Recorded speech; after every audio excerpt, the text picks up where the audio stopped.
Hi, this is Litre Total Parts Plus. Today we have a 2011 Isuzu D-MAX, stock number 6157. This ran from 10th 2008 to the 5th 2012. It has a 4JJ1 3-litre 4-cylinder diesel turbo engine backed by a 4-speed automatic transmission. This is a 4JJ1 3-litre 4-cylinder turbo diesel engine.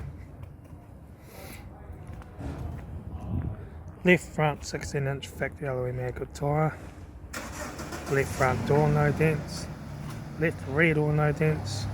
Left rear 16-inch factory alloy maggot tyre. Left rear tail light. Rear tailgate 2 dents. Right rear tail light. Right rear 16-inch factory alloy maggot tyre. Right rear door 1 dent. Right front 16-inch factory alloy maggot tyre. Right front door mirror. Right front door 1 dent. Right front door card. Right front master switch. Automatic gear shifter. Heater AC controls. Interior mirror. Front courtesy light with sunglass holder. Left front sun visor.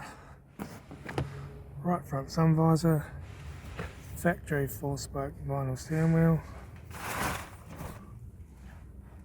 Instrument cluster.